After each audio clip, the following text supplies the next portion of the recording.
तो ये फिलहाल दो स्टॉक्स जिस पर नजरें का यहाँ पर सातपुते साहब की डेफिनेटली बनती हुई दिखाई देंगी।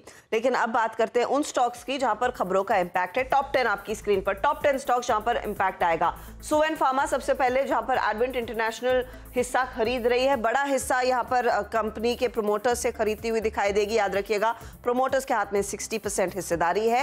डील लगभग 6300 करोड़ के आसपास की आकी जाएगी। 26% का अतिरिक्त ओपन ऑफर भी आएगा। एक और फार्मा कंपनी जो रेडार में रहेगी वो है एल्केन लैब्स। एंजीन में 8% हिस्सा इन्होंने 160 करोड़ के लिए बेचा है। तो ये 160 करोड़ कंपनी के बुक्स में ऐड होंगे, जो एक पॉजिटिव जरूर है। टाटा मोटर्स फिर रेडार पर, कंपनी की जो सीवी मोबिलिटी सॉल्यूशंस बिजनेस है उनको दरअसल डीटीसी से करीब 1500 इलेक्ट्रिक बसेस का ऑर्डर मिला है और ये अपना दरअसल ईवी पोर्टफोलियो लगातार स्ट्रेंथन करते दिखाई दे रहे हैं। पब्लिक मोबिलिटी में भी पकड़ मजबूत हो रही है।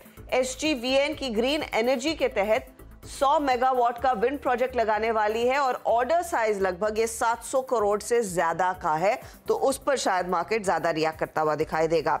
रेस्टोरेंट ब्रांड एशिया ये भी रेडार पर, और आज कोटक की रिपोर्ट आई तो उस लिहाज से भी रेडार पर ये सभी काउंटर्स रखने हैं। इंडोनेशिया में यूएस फ्राइड चिकन ब्रांड पॉपाइज को लॉन्च करती हुई दिखाई देगी, तो ये फिलहाल एक पॉजिटिव कंपनी के लिए बेसिकली अपना जो ग्लोबल फुटप्रिंट है वो और मजबूत कर रही है।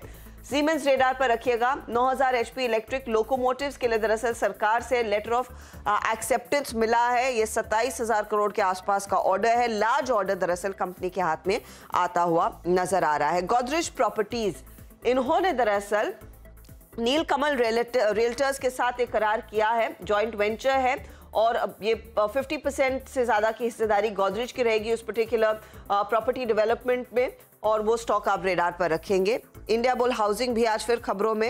यूवेंटस एस्टेट और मबॉन प्रॉपर्टीज में पूरा हिस्सा कंपनी ने बेच दिया है, तो इनके हाथ वो कुछ और रकम भी आती हुई दिखाई देगी। इनफैक्ट इंडिया बुल हाउसिंग अलग अलग दरअसल रियल एस्टेट प्रोजेक्ट्स में हिस्सेदारी पिछले हफ्ते भी बेचने की खबरें थी।